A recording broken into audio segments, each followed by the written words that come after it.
የጀመርነውን ትምህርት ዛሬ እናጠቃልላለን።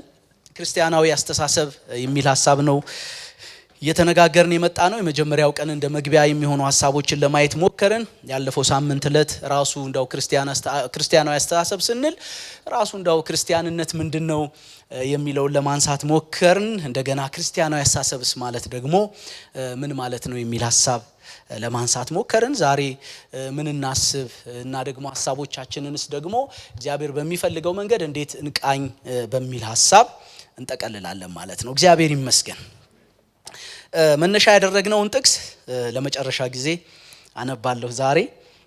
ፊልጵስዩስ 4:8 ነው። ምዕራፍ 4 ቁጥር 8 ራሱ ሐዋርያው ጳውሎስም በመጨረሻም ነው የሚለው። እኔም እንግዲህ በመጨረሻው ክፍል በመጨረሻም ወንድሞች ሆይ ይላል በአዲሱ መደበኛ ትርጉም እውነት የሆነውን ሁሉ፣ ክቡር የሆነውን ሁሉ ወይም ጭምትነት ያለበትን ነገር ሁሉ፣ ትክክል የሆነውን ሁሉ፣ ንጹህ የሆነውን ሁሉ፣ ተወዳጅ የሆነውን ሁሉ፣ መልካም የሆነውን ሁሉ፣ በጎነት ቢሆን ወይም ምስጋና እንደነዚህ ስላሉት ነገሮች አስቡ ይላል። እግዚአብሔር የተባረከ ይሁን። የሐዋርያው ጳውሎስ የመጨረሻ መጠቅለያ መልእክት ነው ይሄ። ለዚህ ነው በመጨረሻ የሚለው። የፊልጵስዩስ መልእክት የመጨረሻው ማሳረጊያው ነው ይሄ። ከዚህ በኋላ ጳውሎስ ወደ ሰላምታ ስንብትና ምስጋና ነው የሚገባው የፊልጵስዩስ መልእክት ካያችሁ ማለት ነው። ስለዚህ ጳውሎስ ኮንክሉድ ሲያደርግ መልእክቱን ሲጠቀልል በቃ እነኚህን በጣም የተባረኩ እነኚህን በጣም ከፍ ያሉ እነኚህን ክርስቲያናዊነታችንን የሚገልጡትን ነገሮች አስቡ ብሎ ነው የሚጠቀልለው ማለት ነውና አድርጉ አይደለም የሚለው አስቡ ነው የሚለው። ምክንያቱም ሐሳቦቻችን ለሚቀጥለው ድርጊቶቻችን ወሳኝ ስለሆኑ ማለት ነው። ደጋግመን ለማንሳት እንደሞከርን ስለዚህ እንደምናስበው እንደዚያው ነው ምን ሆኖ የሐሳብ ቅኝታችን ከተስተካከለ ከሐሳብ የምንናጠብ አይደለንም ብያለሁ። አይምሮአችን ልባችን የሐሳብ ጎሬ ነው እንደምታውቁት። እዚህ ውስጥ የሚወጣው የሚገባው በጣም ብዙ ነገር ነው። ስለዚህ እንደ ክርስቲያን መወገድ ያለበት ነገር ሁሉ ተወግዶ ውስጣችንም ውጫችንም ሙሉ እንዲሆን፣ ንጹህ እንዲሆን፣ ቅዱስ እንዲሆን ክብር ለእግዚአብሔር ይሁን። ኮንድመን የማንደረግበት የማንወቀስበት እንደሱ እንዲሆን ነው እና በመጨረሻም በቃ እነዚህን አስቡ ይላል። ሁሉንም ለመተንተን አልሞክርም። አንዳንዶቹን ግን ላንሳና ለመተንተን ልሞክር። እንግዲህ በመጀመሪያ እውነት የሆነውን ሁሉ አስቡ ነው የሚለው እና ይሄ እውነት የሚለው ሐሳብ እግዚአብሔርን የሚገልጥ ከፍ ያለ ነገር እንደሆነ ታውቃላችሁ። የማይለወጥና ከእግዚአብሔር የዘላለማዊ እውነት የወጣውን ቃሉን መሰረት ያደረገ ነው። ስለ እውነት ስናነሳ መጽሐፍ ቅዱስ ይሄ እግዚአብሔር ቃል የነጠረ እውነት እንደሆነ ይናገራልና እውነትን ስናስብ የምናስበው እሱን ነው።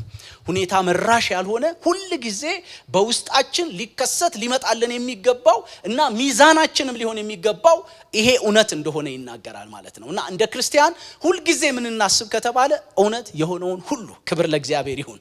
እውነትን ብቻ ፖዚቲቭ ቅኝት ያለው አዎንታዊ ቅኝት ያለው ባለፈው እንዳልነው ከክርስቲያናዊ እውነት የሚጻረረውን ሳይሆን ክርስቲያናዊ አዎንታዊ ሆነ ክብር ለእግዚአብሔር ይሁን። እና ይሄ ደግሞ ራሱን እግዚአብሔርን መሰረት ያደርጋል። እግዚአብሔር እውነት ነው፣ የእውነት ምንጭ ነው። መጽሐፍ ቅዱስ ስለ ዲያብሎስ ሲናገር ሐሰት ማንነቱ ነው ይላል አይደል? በቃ የሚያመነጨው የሚያወጣው ሐሰት ነው ይላል። ስለ እግዚአብሔርስ? እግዚአብሔር ግን እውነትና እውነት ብቻ ነው። ራሱ እውነት ነው፣ ቃሉ እውነት ነው። ልጆቹ የሆንን እኛ የተከተልነው ደግሞ ሁል ጊዜ በሆነ ህይወታችን ውስጥ ምን እንድናስብ ይጠበቃል ማለት ነው? እውነት የሆነውን ሁሉ፣ ክብር ለእግዚአብሔር ይሁን። ስለዚህ እውነት የእግዚአብሔር ዋነኛ መገለጫ ነው። እንዳውም መጽሐፍ ቅዱስ ሲናገር ሰው ሁሉ ውሸተኛ ቢሆን እግዚአብሔርስ እውነተኛ ነው፣ እውነት ነው፣ እሱ አንጠራጠርም። እና በጣም ኮንፈርም የሆነ የተረጋገጠ የጸና ነገር ማለት ነው እውነት ማለት ነው። ስለዚህ ክርስትና ከእግዚአብሔር ጋር እውነተኛ ህብረት ማድረግ እንደመሆኑ እውነተኛነት ከእርሱ ጋር ላለን ዘላቂ ህብረት ወሳኝ ነው። ፌክ በሆነ ውሸት በሆነ በሐሰት በተለበደ በተለወሰ መንገድ ከእግዚአብሔር ጋር ህብረት ማድረግ አይቻልም። ምናልባት እንዳው ህይወታችን ድንቅፍቅፍ ብሎብን ቢሆን ደግሞን አቅቶን እንኳን ቢሆን እንደሱ ነው የምናደርገው። እውነት ማለት እሱ ስለሆነ የሆነውን ያንን የተረጋገጠውን ነገር በእግዚአብሔር ፊት መሆን መግለጥ ማለት ስለሆነ ከእግዚአብሔር ጋር ያለው ጉዞ የሚሰምረው አስተሳሰባችን በእውነት የተቃኘ እንደሆነ ብቻ ነው። ከእግዚአብሔር ጋር ደህና ምን ሆነው እንደሱ ሲሆን ነውና እውነት የሆነውን ነገር ሁሉ አስቡ ይላልና ሐዋርያው ጳውሎስ በመጀመሪያ ነው ይሄን የሚያመጣው አይደል? ሌሎችን አስቡ ከማለቱ በፊት እውነት የሆነውን ነገር ይላል። ምክንያቱም ከታች ላሉት ነገሮች ፋውንዴሽኑ መሰረቱ ይሄ ስለሆነ ማለት ነው። ከሁሉ በፊት መጀመሪያ እውነተኛ ሆኖ መገኘት ይቀድማል በእግዚአብሔር ፊት። ሃሌሉያ። እና እኛ የእርሱ ልጆች ነን፣ እውነተኞች ሆነን እንድንገኝ ይጠበቃል። የመጀመሪያው ጉዳይ እሱ ነው። እውነት የሆነውን እናስብ። በሁሉ ጊዜ ህይወታችን የማንወቀስ የማንከሰስ እንድንሆን ለገዛ ህሊናችን። ባለፈው ብለናል አይደል? የሐሳባችን ጉዳይ የኛና የእግዚአብሔር ጉዳይ ነው። ሌላው ሰው የሚተነትነው አይደለም፣ የሚያውቀው አይደለም። እኔ ኢቭን በመገለጥም እንኳን እግዚአብሔር ፕራይቬሲያችንን በጣም ስለሚያከብርልን ማጋፈጥ ያው መገለጥ ብዙዎች ሲሉ እንደሰማችሁት ማጋለጥ ስላልሆነ እግዚአብሔር የሐሳቦቻችንን እንትን መሰረት አድርጎ እንደው በጣም ሊያተርፈን ካለበት የሆነ እንደው ጥልቅ የሆነ ቤዚክ ከሆነ ነገር የተነሳ ይናገር ይሆናል እንጂ እንደው በጣም ዲፕ የሆነ ነገራችን ተተንትኖ እንደዚህ ነው ምናምን የምንባል አይመስለኝም። የኛና የእግዚአብሔር ጉዳይ ብቻ ነው። እሱም በደንብ ማጤን ያስፈልጋል። ስለዚህ እግዚአብሔር ሲያውቅ እውነተኞች ሆነን እንድንገኝ ማለት ነው። በእግዚአብሔር ፊት በአርቲፊሻል ማንነት መመላለስ ስለማይቻል እርስ በርስ እንችላለን እንደሱ፣ ግን በእግዚአብሔር ፊት መክሰር ነው ምን ያደርግልናል? ጉዟችን ምልልሳችን ከእግዚአብሔር አንፃር በእግዚአብሔር ፊት ስለሆነ የጠራን እሱ ነው። ክብር ለእግዚአብሔር ይሁን። በእኛ ላይ ሙሉ ባለመብት እሱ ነው። ስለዚህ እውነተኞች ሆነን በፊቱ እንቆማለን። እግዚአብሔር ይርዳን እና እውነትን እናስባለን። ሚዛናችን እሱ ነው የሚሆነው። የሆነ ሐሳብ ባይምሮአችን ውስጥ ውል ሲል እልፍ ሲል እድል የሚያገኘው እውነት ከሆነ ብቻ ይሁን። እንዲያርፍ እንዲከርም የሚፈቀድለት ያ ሐሳብ እውነት ከሆነ ብቻ ይሁን። አለዛ ሪጀክት ማድረግ አቦርት ማድረግ በጣም አስፈላጊ ነው። እግዚአብሔር ይርዳን። ሁለተኛው ጭምትነት ያለበትን ወይም ክቡር የሆነውን ይላል። ይሄ በእግዚአብሔር ፊት የተወደደ ተቀባይነት ያለው ስብዕና እንዲኖረን የሚያግዘን ጉዳይ ነው። ክቡር የሆነ በጣም ጭምትነት ያለበት ነገር በእግዚአብሔር ፊት የተወደደ ነው። አሁን ዓለሙ በጣም ከላባ ነው እንደምታውቁት፣ በጣም ከላባ ዓለም ውስጥ ነው ያለ ነው እና ከዚህ በፊትም እኔ እንዳልኩ በጣም ስክን ያለ ጭምትነት ያለበት ነገር የሚፈለግ የሚወደድ አይደለም። ዓለሙ ዕውቅና የሚሰጠውም አይደለም። ጭምቶች የሚመቹት ለእግዚአብሔር ብቻ ነው። ብዙ እድል ሊያልፋቸው ይችላል። በጣም ስክን ያሉ መሬት የረገጡ ስማርት የሆኑ እንደሱ አይደለም። በጣም በሚያስገርም ሁኔታ የተወካከበ የተካለመ ነገር ነው እየተፈለገ ያለው አሁን። መጽሐፍ ቅዱስ ግን በጣም ኢንከሬጅ የሚያደርገው ጭምትነትን ነው። ሐዋርያው ጳውሎስ ጢሞቴዎስን ሲመክረው ታስታውሱ እንደሆነ አንደኛ ጢሞቴዎስ ላይ ያው ጢሞቴዎስ በኤፌሶን እንዲያደራጅ ተልኮ ስለነበረ በዛ አንዱ በሰዎች እንዲሰራ እና ሰዎችን ደግሞ እንዲያሳስብ እንዲመክር የነገረው ምንድነው ካላችሁ ከጭምትነት ጋር የተያያዘ ጉዳይ ነው። የቤት አባወራዎች ለሊደርሺፕ የሚፈልጉ ወደ ቤተክርስቲያን መሪነት እንዲመጡ የሚፈልጉ ሰዎች አንዱ ክራይቴሪያ ጭምቶች ይሆኑ፣ አባቶች ወላጆች ጭምቶች እንዲሆኑ ይላል። ዲያቆናት ጭምቶች እንዲሆኑ ይላል። በቤተክርስቲያን ውስጥ ባለ አክቲቪቲ በቤታቸውም ጭምቶች እንዲሆኑ ይላል። ሴቶች ራሳቸውን የሚገዙና ጭምቶች እንዲሆኑ ይላል። እና ጭምትነት ያለበትን ምክንያቱም የምናስበውን ነገር ስለሆነ ምን ሆነው እንዲህ ያለ ሐሳብ ሲጫነን እንዲህ ያለ ሐሳብ እኛነታችንን ሲገዛ አኗኗራችን በዛ ልክ በዛ መስመር በዛ መንገድ የተቃኘ ይሆናል። ጭምት የሆነውን ነገር እና እሱ ከሌለ በልባችን መካከል በእግዚአብሔር ፊት ዲስኳሊፋይድ ነን። በነገራችን ላይ የፈለገው አይነት ማረጋገጫ ከሰው ቢገኝ ቢመጣ በእግዚአብሔር ፊት እና እውነተኛው ጽድቅ ደግሞ በእግዚአብሔር ፊት የሆነ ጽድቅ ነው። እውነት አይደለም ነው እኮ ዓለም ሁሉ አጨብጭቦልን በእግዚአብሔር ፊት ግን ዲስኳሊፋይድ ከሆነን በእግዚአብሔር ፊት ግን የተረጋገጠ የጸደቀ ማንነት ከሌለ ምን ያደርግልናል? ምንም። ስለዚህ ነው እንደዚህ የሆኑትን ይላል እንዲሆኑ ምከራቸው ንገራቸው ብሎ ይናገራል። በዚህም የፊልጵስዩስን አማኞች ጳውሎስ ሲመክር ከምታስቧቸው ቤዚክ ከሆኑ በመጨረሻ የምተወላችሁ መልእክት ይሄንን ነው፣ ጭምቶች እንድትሆኑ። ክብር ለእግዚአብሔር ይሁን። እና ያው ክርስቲያናዊ ህይወት በቁም ነገር የሚመራ ነው። በጣም ሲሪየስ የሆነ ባለፈው ደጋግመን እንዳነሳ ነው። እንደው ዝም ብሎ ክልብ ያለ አይደለም፣ ነሆለልነትም አይደለም። ያው ጭምትነት ሲባል እንደው ዝም ብሎ አንገት መድፋት ምናምን አይነት አይደለም። ስማርት የሆነ ዝግታ ማለት ነው። ክብር ለእግዚአብሔር ይሁን። መካለብ የሌለበት አስተዋይነት ማለት ነው። ውሳኔዎቻችን፣ ንግግሮቻችን ሁሉ ውሃ የሚያነሱ ሚዛን የሚደፉ ሲሆኑ ማለት ነው። እግዚአብሔር ይርዳን። ዝም ብሎ ይመጣል አይመጣም፣ እንዲሁም ይመጣ አይደለም። ስለዚህ ጭምት የምንለው በተረጋጋ ማንነት ራሱን የሚገዛ ሰልፍ ኮንትሮል ያለው በደንብ ራሱን የሚቆጣጠር ዝም ብሎ ስሜት የማያካልበው ማለት ነው ጭምት ማለት። ደስ ይላል ራሱ እንዲህ መሆን ያስጎመዣል አይደል? ውሳኔዎቹን ዝም ብሎ በችኮላ የማይወስን ስሜት የማይነዳው አስተዋይ የሚያደርገውን አስልቶ አስቦ የሚያደርግ ማለት ነው ጭምት። እና እንዲህ ስታረጉ እንዲህ ጉዳዮቻችሁን ነገሮቻችሁን ስትከውኑ በአመዛኙ ፐርፌክት የሆነ ነገር ነው የምታከናውኑት። ነገሮቻችሁ ስንክልክል ውድቅድቅ የሚሉ አይደሉም፣ ለፍሬ የሚበቁ ናቸው። ወደ ሌላው ሲደርሱ ደርዝ ያላቸው ናቸው። እግዚአብሔር የተባረከ ይሁን። ጭምት የሆኑ ሰዎች ከተናገሩ ብዙ የሚናገሩ አይደሉም፣ የተመጠነ ንግግር ነው የሚናገሩት። ፓወርፉል የሆኑ ጉልበት ያለው የወደቀን የሚያነሳ ክብር ለእግዚአብሔር ይሁን። ልክ በጨው የተቀመመ የሆነ ማለት ነው፣ የጸጋ የሆነ ማለት ነው። ሌላውን ለማነጽ የሚጠቅም የተመጠነ ንግግር ያለው ቁጥብ ማለት ነው ጭምት ማለት። እና ይሄንን አስቡ ይላል። ጭምትነት ያለበትን ነገር አስቡ። እንዴት እንደሆነ እንግዲህ ማሰብ ነው። ለዚህ ነው ውስጣችን የሐሳብ ጎተራ ነው ብያለሁ። እና ዝም ብሎ የተገኘውን ሁሉ የሚያጉር ከሆነ ከባድ ነው የሚሆነው ማለት ነው። አክቲቪቲያችን፣ ተግባራቶቻችን፣ ምልልሶቻችን እንደዛው የተካለቡ ይሆናሉ። ግን ይሄ ሲሆን ደግሞ ስክን ያል ለእግዚአብሔርም ለሰውም ደርዝ ያለን እንሆናለን ማለት ነው። ሌላ አስቡ የሚለው ትክክለኛ ወይም ጽድቅ የሆነውን ነገር ሁሉ ይላል።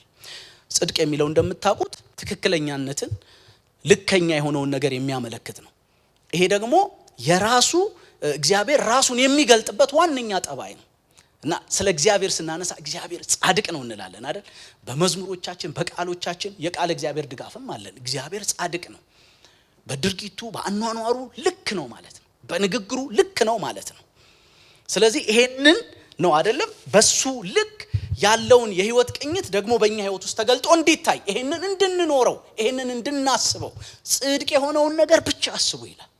አንዳንድ ጊዜ በቀን በሌሊት እንዳልኳችሁ ይሄ ማሰቡን ማሰላሰሉን ስለማያቆም እዚህ ውስጥ የማይወጣ የማይወርድ ነገር የለም። እና ፊልተር ሲደረግ ስንቱ ነው ጽድቅ ያለበት የሚለው ማሰብ ያስፈልጋል።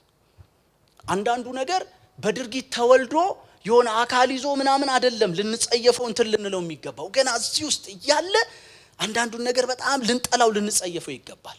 ለእግዚአብሔር ዋጋ ስላለው ማለት ነው። ስለ ሐሳብ የምናወራው ለዛ ነው። በእግዚአብሔር ፊት ሐሳቦቻችን ዋጋ ስላላቸው እግዚአብሔር ሐሳቦቻችንን መሰረት አድርጎ ሊኮንነንም ሊያጸድቀንም ስለሚችል ማለት ነው። እግዚአብሔር ይርዳን።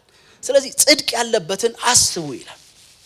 በጽድቅ መኖር መመላለስ የእግዚአብሔር የመሆናችን መገለጫ ነው አይደል? እርሱ ጻድቅ እንደሆነ ይላል መጽሐፍ ቅዱስ። እርሱ ጻድቅ እንደሆነ እኛም ደግሞ በጽድቅ እንድንመላለስ። አሁን አንዳንድ ጊዜ መቼም ሰው የበላውን ነው የሚመስለው፣ ምንም ጥያቄ የለውም። በሁሉ ነገድ የበላ ነው የምንመስለው። ስንበላና ሳንበላ እናስታውቃለን። ስንበላና ሳንበላ ብቻ ሳይሆን አንዳንድ ጊዜ እኛነታችን የምግቡ አይነት ራሱ ይገልጣል አይደል? ከዚህ በፊት ብያቸዋለሁ አንድ ወንድም እንዳለው ማለት ነው። እና የሁላችንም መልክ ያለው ሆዳችን ውስጥ ነው አለ። እና ስንበላ ነው የሚወጣው አለ። እውነትም አንዳንዶች ሲመቻቸው ኑሯቸው ሲለወጥ ፊታቸው ጨፍ ብሎ አኗኗራቸው ገጽታቸው ምግባቸውን ይናገራል። ፊዚካል ለሆነው ነገር ብቻ አይደለም ይሄ፣ ስፒሪቹዋሊም ልክ እንደዚሁ ነው። ደነኛ የበላ ሰው የእግዚአብሔርን ቃል በአግባቡ የተመገበ ሰው ይታወቃል። አኗኗሩ፣ አነጋገሩ፣ አመላለሱ ይታወቃል። ጤናማ መንፈሳዊ ነገር ነው የተመገበው ያስበላል። ጢሞቴዎስ ላይ ሐዋርያው ጳውሎስ የሚመክረው እሱ ነው አይደል? እንደ እግዚአብሔር ቃል የሆነውን ይላል፣ ልከኛ የሆነውን ጤናማ የሆነውን ይላል። ስፒሪቹዋሊ ጤናማ የሆነ ምግብ አለ ማለት ነው። ይሄንን ለምንድን ነው ማነሳው? አሁን ላይ በአመዛኙ የምንሰማቸው በተለያየ መንገድ ሰው ጉባኤ ብቻ ስለማይሰማ አሁን እንደምታውቁት ነው የማይሰብከን የለም። ሶሻል ሚዲያው ምኑ ማስ ሚዲያው እና ያው የበላነውን ስለምንመስል በአመዛኙ የምንሰማቸው ነገሮች እንዲላለው ጽድቅ ላለበት ነገር ራሳችንን እንድናማጥን የሚያነሳሱ የሚጋብዙ አይደሉም። በአመዛኙ እግዚአብሔር ልክ የሚለውን እንድንኖር እንድናስብ የሚገፋፉ አይደሉም። ስለዚህ ወደ ህይወታችንም ስትመጡ ያው ከፍታውን ይዘን የምንበር አይነት አይደለንም። በጣም ዝቅ ያለውን የህይወት እውነት ነው እየተለማመድን እየኖርን ያለ ነው። የሚጠቅም ግን አይደለም። ስለዚህ ምግባችንንም መምረጥ ያስፈልጋል። አሁን በተለይ በጣም እንትኑ ስለሰለጠነ ሰዎች ራሳቸውን ለመጠበቅ ጤንነታቸውን ለመጠበቅ ኪሎአቸውን ለመጠበቅ ምናምን አመጋገብ ይሄን አልበላም ብዙ ሰው አሁን እንደሱ ውስጥ ነው ያለው። ኖ ይሄን አልፈልግም ይሄን በቃ ይሄ ለእንትን ተው ያስጠነቅቃቸዋል። ልክ እንደዚሁ ይሄ ኮንሰርን ስፒሪቹዋሊ አቅርቦቶቻችንም ላይ መታሰብ አለበት። አሜን ተላላችሁ። ለዚህ አንዳንዱ ሪጀክት ማድረግ ይኖርብናል። እንደ እግዚአብሔር እውነት አይደለም ኖ ማለት አለብን። በቃ ለምን ይገባል ገብቶ ለምን ያቆሽሸኛል? አያችሁ እኔ ጽድቅ ያለበትን ብቻ እንዳስብ ነው የተፈለገው። ከዚህ የሚያጎለኝ የሚመጥነኝ አይደለም። በቃ የተበከለ ነው ጤናማ አይደለም ብዬ ሪጀክት ማድረግ ያስፈልገኛል ማለት ነው። ስለዚህ ሁሉ ጊዜ ባለው ሐሳባችን ውስጥ የቱ ነው ትክክል ጽድቅ የሚለው የቱ ነው ጽድቅ የሚለውን በደንብ ማብላላት ያስፈልጋል ማለት ነው። ይሄ በህይወታችን ልኩን ለመኖር አቅም ይፈጥራል። ማንም መካሪ ሳይኖር የገዛ ራሳችን መካሪ ሆነን በቃ ይሄን ስንቴ ልታስበው አይገባም ጽድቅ ያለበት አይደለም ቶሎ አቮይድ አድርግ ማለት አለብኝ። ቶሎ ማስወገድ መቻል አለብኝ የማይመጥነኝን በእኔ ልክ ያልሆነውን። እግዚአብሔር የተባረከ ይሁን። በቃ ኢየሱስን የመከተል ከፍተኛው ቁም ነገር ይሄው አይደለም? ባለፈው ብለናል እኮ ክርስቲያን ራሱ ክርስቲያን ማለት ኢየሱስን መስሎ የሚኖራልና አይደል? ክርስቲያን የሚለው ስም ሲሰጣቸው መነሻው ይሄው ነው። በቃ የመልክ ልዩነት የለም፣ የምልልስ ያኗኗር ልዩነት የለም። በቃ ይሄው ነው። አበኛ የሚወት ውስጥ ዘመን አያደበዝዘው። ለነሱ እንደሆነው ነው ለኛም ይሆነው። የተካፈልነው የክብር እምነት እነሱ የተካፈሉትን አይነት ነው። ጴጥሮስ ይሄን ብሎ ኢንካሬጅ አያደርግም እነዛን መጻተኛ አማኞች ከኛ ጋር እኩል የሆነውን የክብር እምነት ለተካከሉ ብሎ ነው የሚጽፈው። ስለዚህ እምነታችን ተመሳሳይ ከሆነ የሚጠበቅብን የኑሮ ስርዓትም ተመሳሳይ ነው ማለት ነው። እግዚአብሔር ይርዳን። ከዚሁ ጋር ተያይዞ ሌላ አስቡ የሚላቸው ንጹህ የሆነውን ነገር ሁሉ ነው የሚለው። ይሄም ንጽህና ከህይወት ጥራት ጋር የሚያያዝ ነው። ንጹህን አስቡ ይላል። እንደምታውቁት ያደፈ ሐሳብ ሰውነትን ሁሉ ያቆሽሻል። ያደፈ ሐሳብ የጎደፈ የቆሸሸ ሐሳብ ሲኖረን ሁለንተናችን ነው የሚቆሽሸው። እዚህ ውስጥ ብቻ የሚቀር አይደለም ሁለንተናን ያጎድፋል። በሐሳብ መርከስ የሚባል ነገር አለ። ደጋግመን ያነሳ ነው ለዚህ ነው አይደለም? በሐሳብ መርከስ መጉደፍ የሚባል ነገር አለ። እግዚአብሔር በመኝታቸው በትንቢት መጽሐፍ ላይ በመኝታቸው ኃጢአትን ለሚያስቡ ወዮላቸው ይላል። ኃጢአት ለሚያደርጉ አይደለም ያለው፣ ለሚያስቡት ወዮላቸው ነው የሚለው። ለዚህ ነው ንጹህ የሆነው ይታሰብ፣ ንጹህ የሆነውን ነገር ሁሉ አስቡ የሚለው ማለት ነው። በማርቆስ 7 ላይ ጌታችን እንደሚናገረው ሰውን የሚያረክሰው ይልና የሚናገራቸው ነገሮች በሙሉ የምንድን ናቸው? የውስጥ ናቸው። ከዚህ ነው የሚወጡት፣ ከሰው ሐሳብ የሚመነጩ የሚወጡ ናቸው ይላል። ስለዚህ አብዝተን እዚህ ውስጥ የምናመላልሰው ነገር መውጣቱ አይቀርም። ለዚህ ነው ባለፈው አንስቼላችኋለሁ ዳዊት ሲጸልይ አቤቱ የአፌ ቃልና የልቤ ሐሳብ በፊት ምን ይበልልኝ ይላል። እዛ ሐሳብ ውስጥ ምን ከተተው ይታወቃል። ዳዊት ደግሞ በዚህ ተንከባሎ ያውቃል። ታውቃላችሁ የሆነ ሜዲቴት ያደረገው ውሎ ያደረበት ሐሳብ በተግባር ተወልዶ ህይወቱን እንዴት እንዳመሰቃቀለው ታውቃላችሁ። አንዳንድ ጊዜ የማይለቅ እርኩስ ሐሳብ አለ ውስጣችንን በቃ የሚይዝ ቀን የምታስቡት ማታ የምታስቡት ተነጎዲያ ላይ በተግባር በህይወታችሁ ይገለጣል። ምንም ጥርጥር የለውም። በእግዚአብሔር እውነት በመንፈስ ቅዱስ ኃይል በብርቱ ጸሎት አቮይድ ካላደረጋችሁት፣ ወደ እግዚአብሔር በመጠጋት አቮይድ ካላደረጋችሁት ከባድ ነው ህይወታችሁ ይሆናል። ስለዚህ ለሐሳቦቻችን ቅጥር ያስፈልገናል ማለት ነው። በደም ፊልተር ማድረግ በደም መለየት ያስፈልገናል ማለት ነው። እነዚህን አስቡ የሚለው ከዚህ የተነሳ ነው። እግዚአብሔር ይርዳን። እንዲሁ ከዚሁ ከፊልጵስዩስ መልእክት ወጣ ብዬ ሁለት ሐሳቦች ልናገር። ምን እናስብ በሚለው ተጨማሪ ስለ ሰዎች ሁሉ በጎን እናስብ። ሐዋርያው ጳውሎስ ሁሉ ጊዜ በመልካም እንደምታስቡን በነገረን ጊዜ ይላል። ያው አንዳንድ ጊዜ እርስ በርስ ባለን ኮሙኒኬሽን አንዱ አንዱን እንዴት ያስበዋል የሚለው በጣም ቤዚክ ስለሆነ ማለት ነው። ግን ይሄንን ማሰብ እንዴት እንደሚያጽናና አይደል? አንደኛ ተሰሎንቄ 3:6 ላይ ነው ጳውሎስ የሚለው። እና ያው በተሰሎንቄ ያለውን ሁኔታ ታውቃላችሁ። ጳውሎስ አገልግሏቸዋል፣ ግን ከነሱ ርቋል እና ትንሽ ጊዜ ነው አብሮ የተቀመጠው። ግን በሚያስደንቅ ሁኔታ የቆሮንቶስ አማኞች ልብ ውስጥ ሐሳብ ውስጥ ጳውሎስ ነበር። እና ስለኛ የምታስቡት ሁሉ ጊዜ ምንድነው አለ? መልካም ነው። ስለዚህ ስለ ሰዎች ሁሉ ከሆነልን ስለ ሰዎች ሁሉ በጎውን እናስብ። አሜን እንላለን ወይ? አሜን። አንዳንድ ጊዜ ስለማይመጣልን ማለት ነው። ትንሽ የሚጎትተን ኔጌቲቪቲ ስላለ አሉታዊ ሐሳብ ስላለ የሚጎትተን ቶሎ አይመጣልንም። ፈገግ ብለን ስለ ሰዎች በጎ ማሰብ አይመጣልንም። ግን ደግሞ ሌሎች ሰዎች ውስጥ በበጎ መቀመጥ እንፈልጋለን አይደል? እውነት አይደለም? እኔ ደጋግሜ ብያለሁ። ሰዎች አይገርምህም ሳስብ ሲሉን እንወዳለን። ሲታሰብልኝ እንዲህ አይነት ፊሊንግ ካለኝ ስለ ሌላው ደግሞ በጎን እናስብ። ሌላውስ ምን እናስብ ካላችሁ ከዛ ከቅድሙ ሐሳብ ወጥቼ እግዚአብሔርን እናስብ። በሁሉ ጊዜ ህይወታችን ክብር ለእግዚአብሔር ይሁን። በቃ እግዚአብሔርን ሳንናጠብ ማለት ነው፣ ሳንደናቀፍ እግዚአብሔርን እናስብ። አሜን ነው ወይ?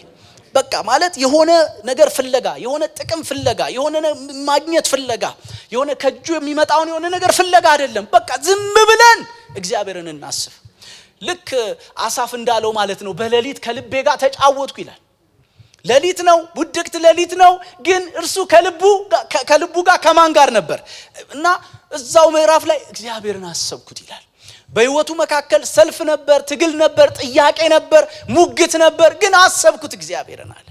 ሃሌሉያ። ከዛ ደስ አለኝ ነው የሚለው። ኪሳራ የለውም ማለት ነው። እና አንዳንድ ጊዜ በቃ ትክዝ እንበል፣ ምስጥ እንበል እግዚአብሔርን በማሰብ መጽሐፍ ቅዱስ እሱን ስለሚል ጴጥሮስ በመልእክቱ ዛቻ ማስፈራራት ስለነበረ ለመከረኛ ክርስቲያኖች ነው መልእክቱን የጻፈው። እንደምታውቁት ለነዛ መከረኛ ክርስቲያኖች ግን ብዙ ዛቻ ብዙ ማስፈራራትም ስለነበረባቸው ዛቻቸውን ማስፈራራቸውን አትፍሩ አለ እና ጌታን ክርስቶስን በልባችሁ ቀድሱት እናስ ታላቁንና የተፈራውን አስቡ ይላል። በቃ ይሄ ድል መንገድ ነው። ልከኛ ክርስቲያናዊ ህይወት ለመኖር ለመለማመድ አይነተኛ ነገር ነው። ማንን ማሰብ? እግዚአብሔርን ማሰብ። በህይወቱ ጣውረድ በሚገጥመን በሚታገለን በልዩ ልዩ ቻሌንጆቻችን ውስጥ ሁሉ ማንን ማሰብ? እግዚአብሔርን ማሰብ። ነገሮች ላይ ሊለወጡ ይችላሉ፣ ልባችን ግን ይፈወሳል። ክብር ለእግዚአብሔር ይሁን። ነገሮች ላይ ሊለወጡ ይችላሉ፣ የሚቀጥለውን ምዕራፍ ለመሄድ ግን አቅም እናገኛለን። ኢየሱስ ጌታ ነው። አስቡት እሱን። እግዚአብሔርን አስቡ፣ ሁሉ ጊዜ አስቡት። በምቹ ጊዜ ነገሮቹ ደግሞ ምናልባት ባይመቹ መልካቸው ቢቀየር እንዲህ ባለ ሁኔታ ውስጥ ሁሉ ማንን አስቡ? እግዚአብሔርን አስቡ። ሃሌሉያ። ቶሎ ቶሎ ብዬ ለመሄድ መጽሐፍ ቅዱስ ይህን ትምህርት ሲጀምር አስቡ ብቻ አይደለም ይለም ብያለሁ፣ ደግሞ አታስቡ ይላል። እና ምን አናስብ ካላችሁ ቅድም ሌሎችን በበጎ እናስብ ብያለሁ አይደል? አንዱ ማሰብ የሌለብን ጉዳይ ደግሞ በሌሎች ላይ ክፉን አናስብ። አሜን እንላለን። ዘካርያስ 8:17 ላይ እንደሱ ይላል፣ በእግዚአብሔር ዘንድ የተጠላ ነውና በባልንጀራ ላይ ክፉ አታስብ ይላል።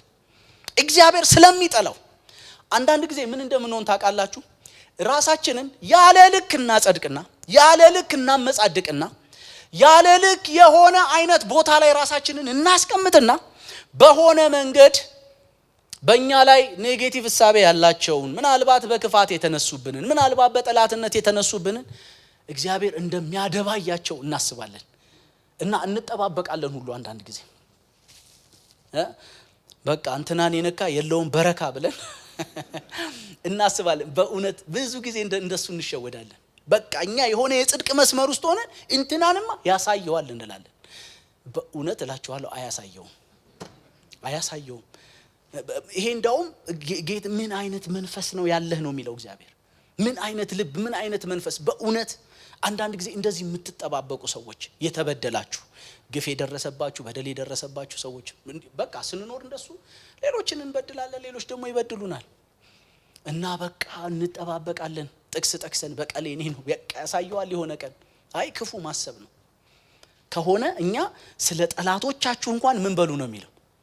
ጸልዩ አይደል? የሚያሳድዷችሁ ምን የሚረግሟችሁ ምን በሏቸው?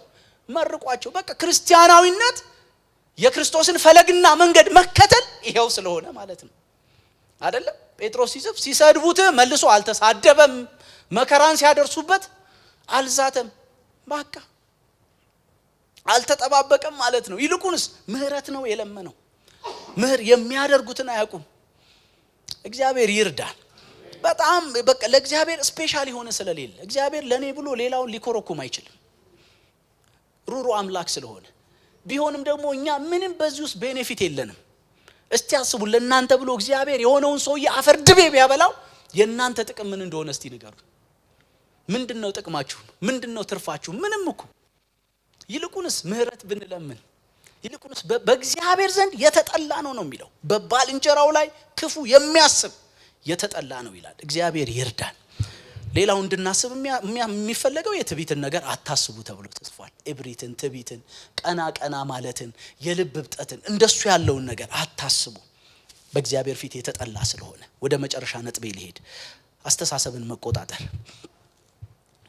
እንዴት አድርገን ነው አስተሳሰቦቻችንን የምንቆጣጠረው? ቀላል ስላልሆነ ይቻላል። ግን ሁሉ ጊዜ በጎ ማሰብ፣ ሁሉ ጊዜ ደጉን ማሰብ፣ ሁሉ ጊዜ ቀኙን ማሰብ፣ ሁሉ ጊዜ ቀናውን ማሰብ ይቻላል ወይ? ጳውሎስ በዚህ ውስጥ የተናገራቸው ሐሳቦች እንዲህ ያሉ ናቸው። ቀና፣ በጎ፣ ልከኛ።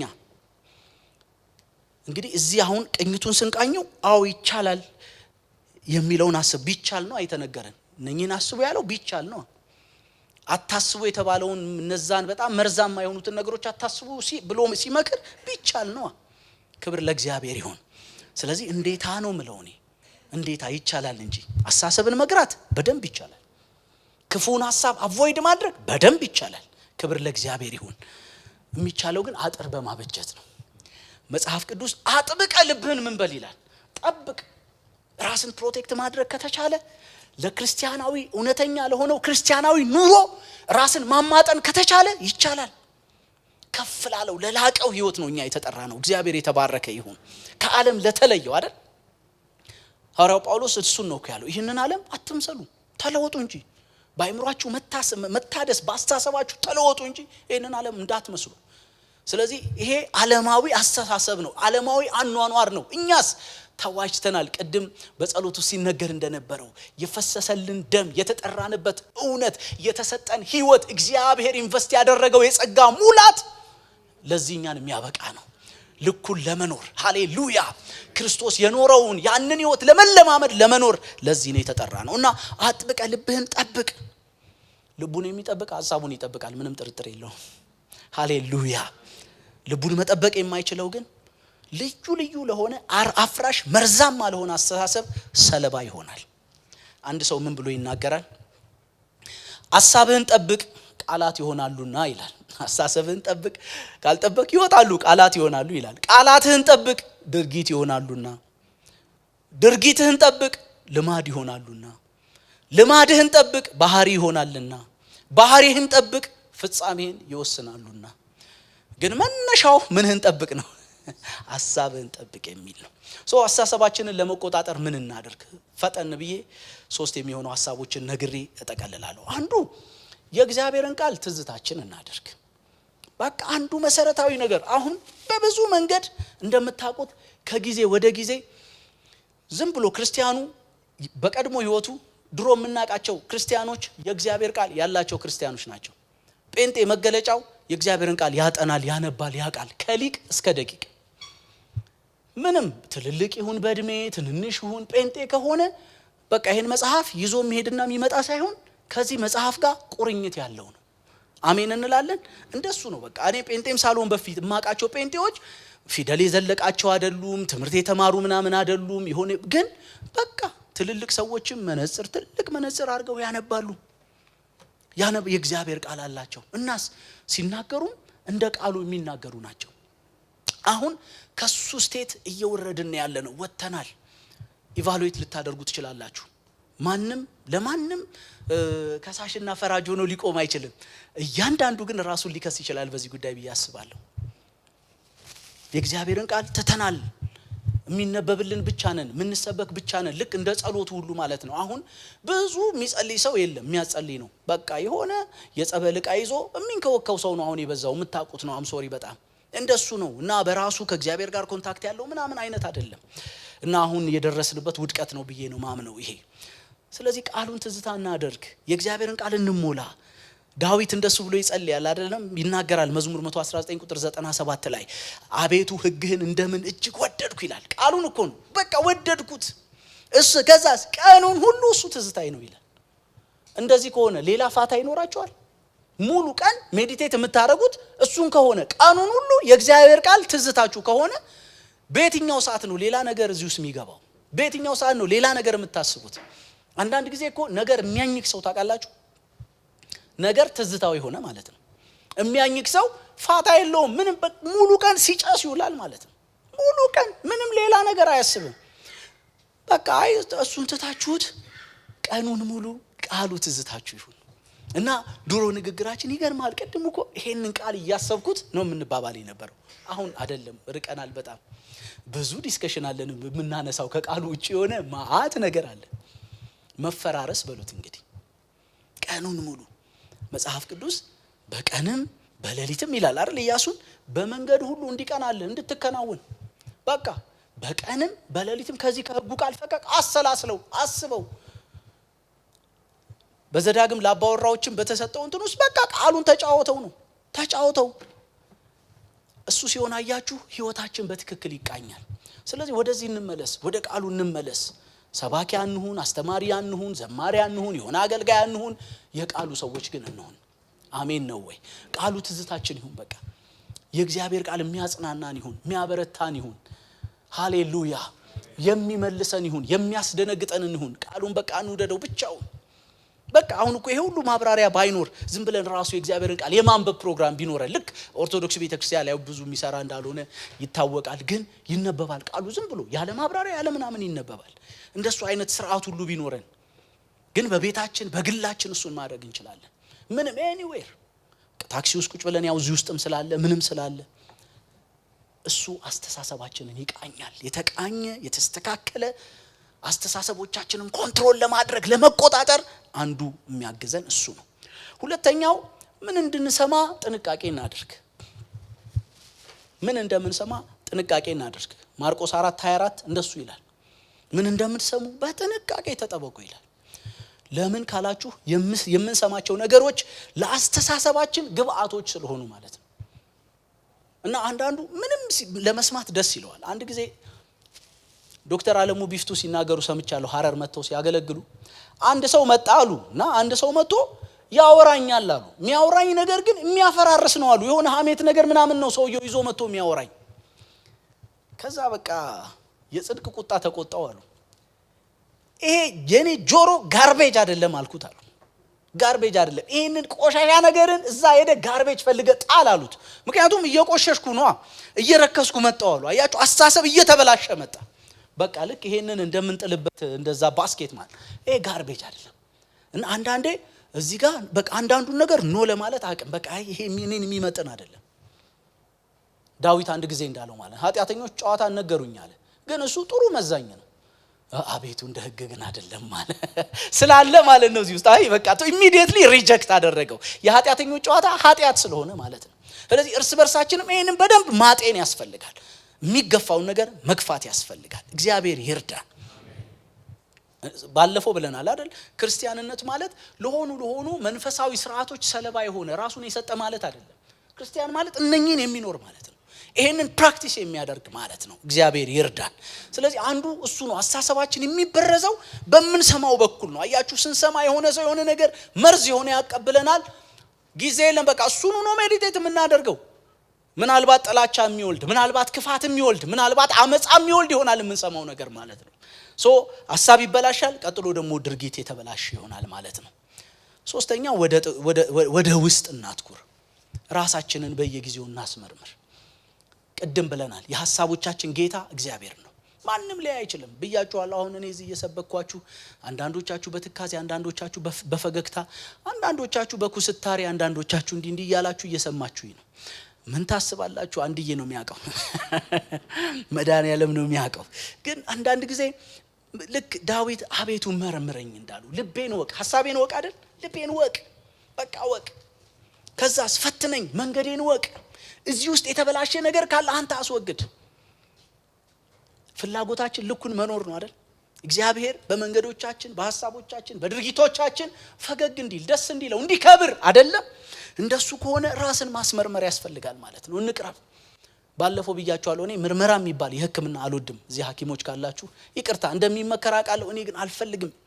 በቃ በምች መድኃኒቱም በነጭ ሽንኩርቱም በምኑም በእንደሱ እንትን ከገላገለኝ እግዚአብሔር ገላገለኝ። እንደሱ ነው የኖርኩት እስካሁን። ገጥሞኛ ያቀም ከፍ ያለ ነገር ያው ሁላችሁ እንደሚይዛችሁ አይነት ጉንፋን ምናምን ካልሆነ አልፈልግም። ወደፊትም እግዚአብሔር አያሳየኝ። ያኪም አምሶሪ እንጀራችሁ ሊሆን ይችላል አንዳንድ ሐኪሞች ካላችሁ እዚህ። እኔ ግን አያሳየኝ። ግን ያው የሰለጠኑስ ደግሞ ይላሉ አይደል፣ ካልተመረመርክ አይታወቅም የጤንነት ሁኔታ ይላሉ። እና አለመታመም ማለት ጤናማ መሆን ማለት አይደለም የሚል የተክለ ሃይማኖት ነው ምናምን ሆስፒታል ማስታወቂያ አለ እንደሱ። እና እሱን ወደዛ ትታችሁት ግን መመርመር ያስፈልገናል። መንፈሳዊ ጤንነታችን የተፈወሱ ሐሳቦች እዚህ ውስጥ እንዳሉ ማረጋገጫው አንዳንድ ጊዜ ለራሳችንም ስውር ስለሆንን ከራሳችንም ሩቅ ስለሆንን አቤቱ እንዳው እንዴት ነኝ ማለት አስፈላጊ ነው። ይጠፋብናል እኮ ደህና ነው ያልኩት እንላለን። ምናልባት ተንበርክከን ማታ ደህና ነኝ ዛሬ ክፉ አልወጣኝም ምናምን፣ አይ መርምረኝ፣ የተሻለ ነው መርምረኝ፣ እግዚአብሔር ይርዳን። እንግዲህ በዚህ ሳምንት ሐሳቤን ስጠቀልል ክርስቲያናዊ አስተሳሰብን አስመልክቶ በርካታ እውነቶችን ለማንሳት ሞክረናል ብዬ አስባለሁ። በዚህ ውስጥ እንግዲህ ልብ ልንል የሚገባን ቁም ነገር ከድርጊቶቻችን ባልተናነሰ አስተሳሰቦቻችን በእግዚአብሔር ፊት ዋጋ አላቸው ነው። አሜን እንላለን። በመልካም ድርጊቶቻችን ብቻ ሳይሆን ከመልካም አስተሳሰብ የመነጩ መልካም ድርጊቶች እንዲወርሱን የእግዚአብሔር ፍላጎት ነው። ድርጊቶቻችንን ብቻ ስለማያይ ምን አደረክ ብቻ ሳይሆን እንዴት አደረክም ስለሚል እግዚአብሔር፣ እሱ ደግሞ የሐሳባችንን ማጠንጠኛ ስለሚያሳይ፣ ስለዚህ ሐሳቦቻችንም የተፈወሱ እንዲሆኑ በጎ ድርጊት፣ መልካም ድርጊት፣ መልካም ንግግር ከተፈወሰ ከበጎ ከመልካም ሐሳብ የመነጨ የወጣ እንዲሆን እግዚአብሔር ይርዳን። እንደሱ እንዲሆን ማለት ነው። ታውቃላችሁ እግዚአብሔርን ለመውደድ በተሰጠን ትእዛዝ ውስጥ እንኳን እግዚአብሔርን ልንወድ የሚገባን አንዱ በፍጹም ሐሳብ ይላል አይደል?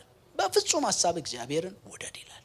እናም እንደ ክርስቲያኖች አስተሳሰቦቻችን የክርስትናችንን ደርዝ ልክ የጠበቁ ይሆኑ። እግዚአብሔር ይርዳን።